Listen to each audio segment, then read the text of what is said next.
অতি চমৎকার করে গান করলেন আমার ভাই। তার মাঝে কিছু কথা আমাদেরকে পালা দেওয়া হয়েছে।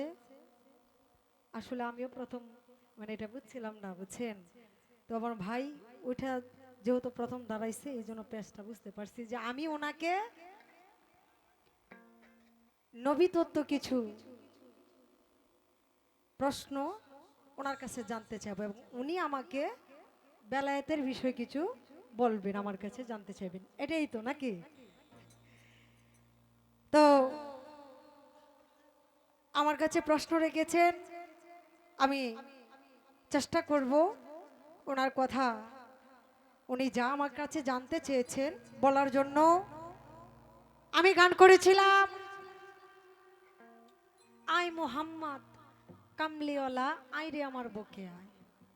এই কানে উনি একটু কথা বললেন। আসলে এটাই সত্য, যারা বাউল গান করে, পালা বিচার গান করে, গায়, বুঝে, তারা এটাই শুধু খুঁজে যে কোন জায়গায় একটা কথা ধরবে, কোন জায়গায় একটা কথা, একটা বিষয় তুলে ধরা যায়, সেই দিকেই লক্ষ্য থাকে।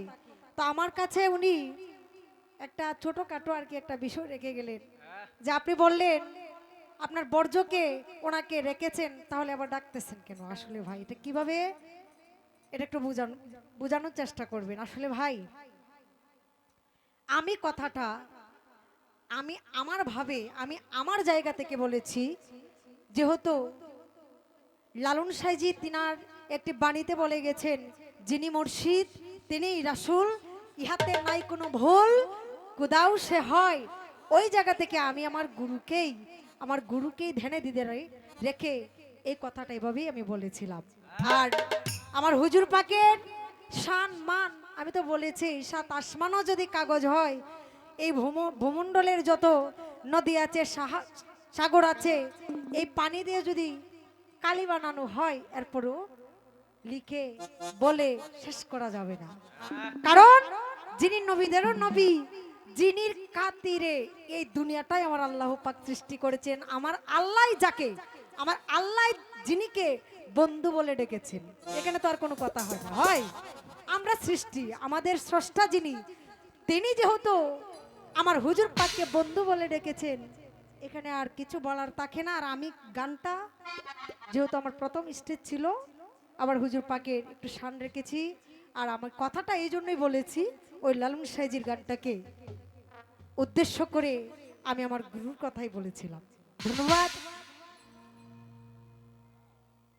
আমার কাছে প্রশ্ন রাখলেন অতি চমৎকার করে, আমি চেষ্টা করব। তবে এই জায়গা থেকে আমার একটি গান রাখছি। ধন্যবাদ।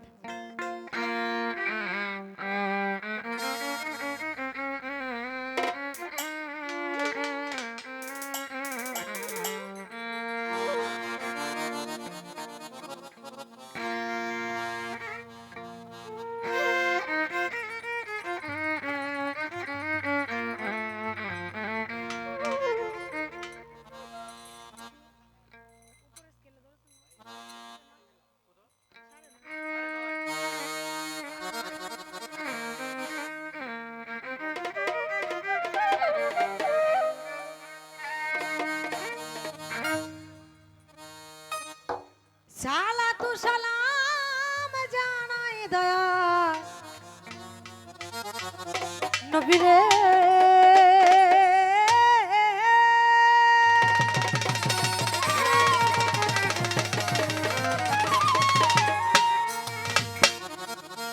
মাওলার অভিষেক করে নিজে গাদিরে।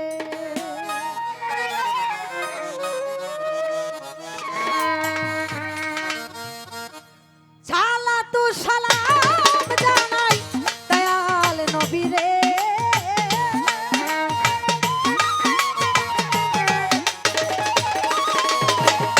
সালাতু সালাম জানাই, সালাতু সালাম জানাই দয়াল নবীরে, মাওলার অভিষেক করে নিজে গাদিরে, মাওলার অভিষেক করে নিজে গাদিরে।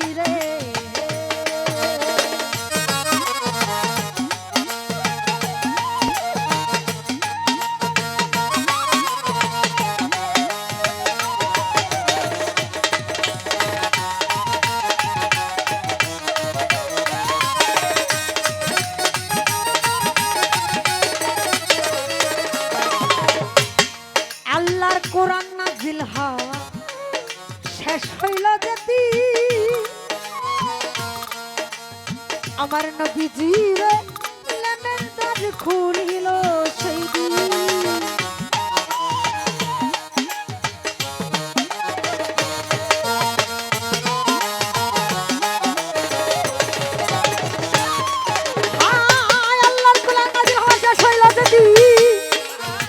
আমার নবীজি রে লেমের দ্বার খুলিল সেই দিন।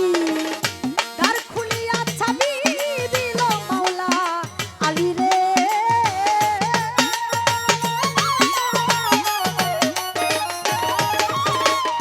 দ্বার খুলিয়া চাবি দিল মাওলা আলী রে। মাওলা রয় বিষে করে নিজে গাদি রে। মাওলা রয় বিষে করে নিজে গাদি রে।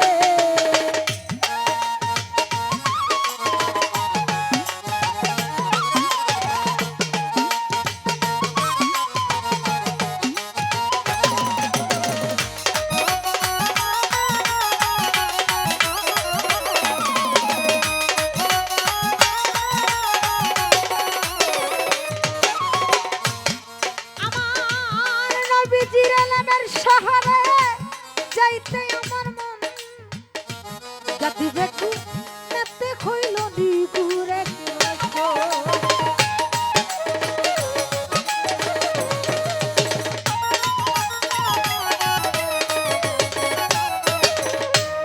আই নবীজির আলমের শহরে যাইতে আমার মন জাতি দেখু নেতে খইল নিগুরে হাসো। ও আলী বাবু বলে কয়ু চশরে।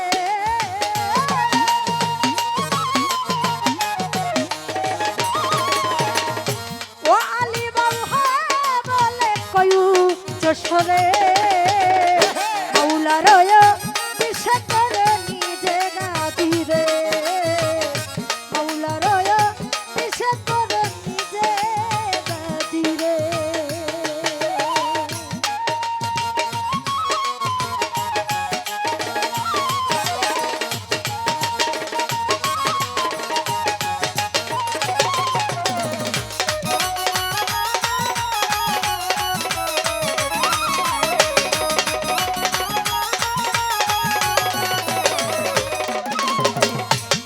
আল্লাহ বলে দুস্থ নবী আমার কথা লো। আমার রব বিয়াতে তার দুইটা আলীর গায়ে লাগা।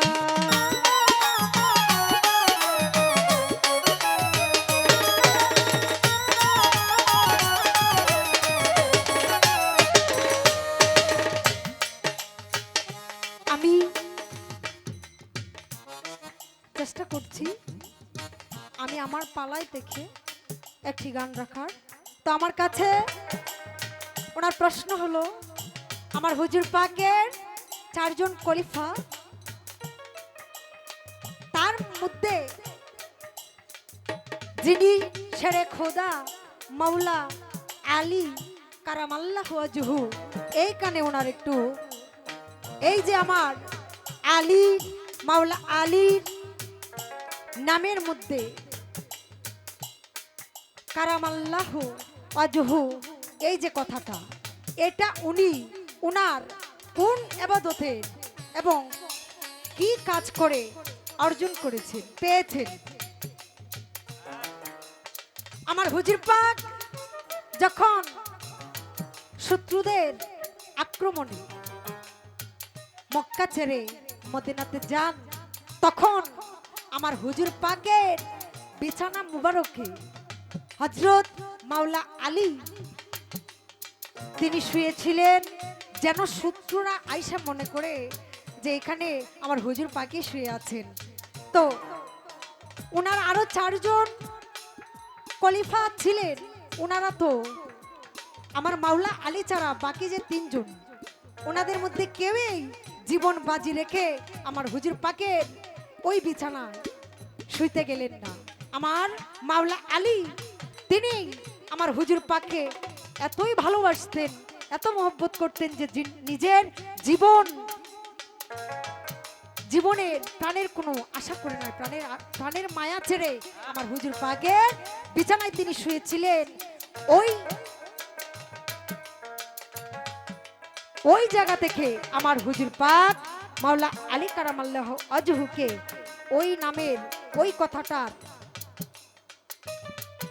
কথাটার যে অর্থ এবং যে কাজের জন্য উনি এই ডাকটা, এই নামটা প্রকাশিত পেয়েছেন, সেই কাজটাই হলো আমার হুজুর পাকের প্রতি মহব্বত এবং ভালোবাসা। নিজের প্রাণের যে মায়া করে নাই, সেই জায়গা থেকেই এই ভাষাটা এবং এই কথাটা, এই উপাধিটা পেয়েছিলেন মাওলানা। তো অতি চমৎকার করে আমার ভাই প্রশ্নটা করেছেন আমার কাছে, কিন্তু আমি তো ক্ষুদ্র মানুষ, আমি যা পেরেছি আমি বলার চেষ্টা করলাম।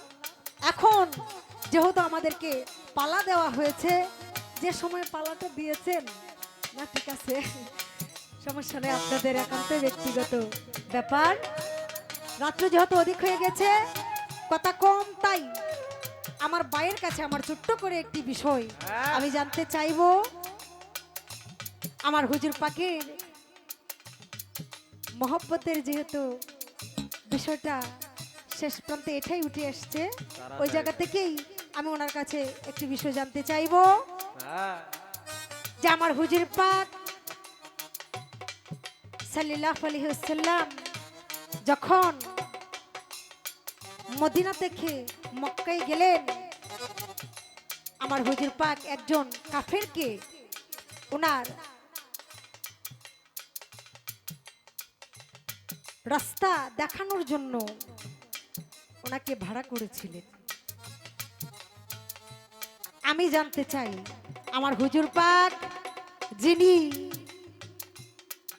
এই ভূমণ্ডলের এক হিসাবে আমার আল্লাহ পাক রাব্বুল আলামিন ওনাকেই মালিক বানিয়েছেন, যেহেতু ওনাকে পার দিয়েছেন, উনি সৃষ্টি না হলে কোনো কিছুই সৃষ্টি হতো না। ওই হিসেবে আমি বলতে চাই আমার হুজুর পাক তিনি একজন কাফেরকে ওনার পথ দেখানোর জন্য তিনি ভাড়া করেছিলেন। ওই কাফেরকে ওনার নাম কি এবং কেনই বা, উনি তো সব কিছুরই মালিক, উনি তো সব কিছুই জানেন, দেখেন, এরপরও কেন ওনাকে ভাড়া করেছিলেন। তো ছোট করে আমি এতটুকুই কথা রাখলাম। এখন আমি এই গানটা শেষ করে একটি বিচ্ছেদ গান রাখবো। ধন্যবাদ।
রশিদের হয় কপাল পোড়া, শুনে না শেখা।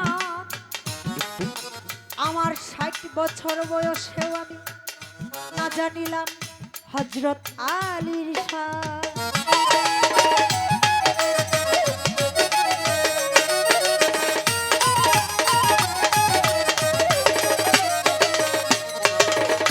সরকার রশিদের হয় কপাল পোড়া, শুনে না শেখা। অনেক বছর বয়সেও আমি না জানিলাম হযরত আলীর শান। আমি কই হইলাম মুসলমান, আমি কই হইলাম মুসলমান,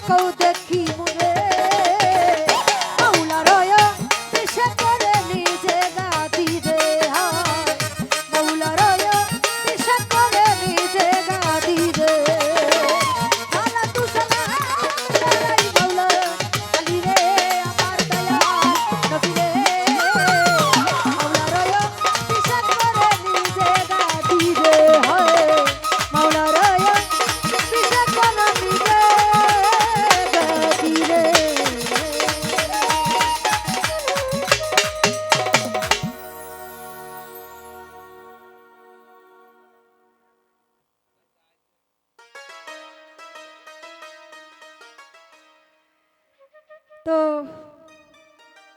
আমি আমার জায়গা থেকে একটি বিচ্ছেদ গানের রিকোয়েস্ট আছে, আমি গানটি করছি, ভুল বেয়াদবি হলে ক্ষমা করবেন, ধন্যবাদ।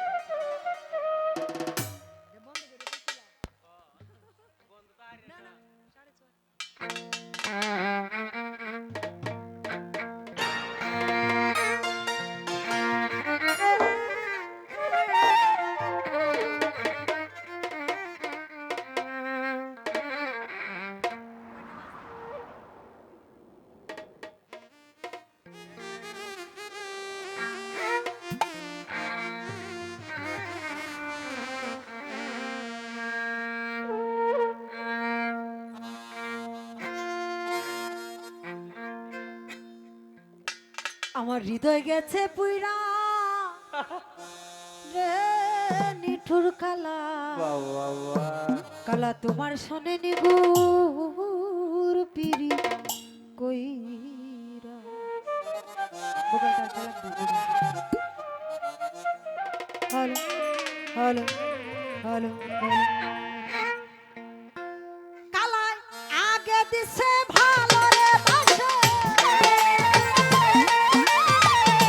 আগে দিছে ভালোবাসা পরে পরাণ নিছে কাইরা রে, কালার শোনে নিগুর পিরি কইরা আমার অন্তর গেছে পুইরা রে, কালা তোমার সাথে নিগুর পিরি কইরা বগালটা লাগবে।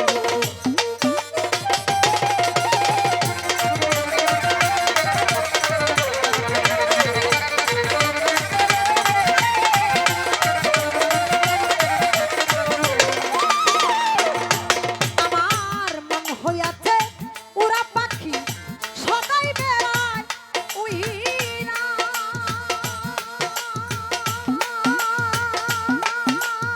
হায় রে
সবার সাথে নিগুর পিরি কইরা।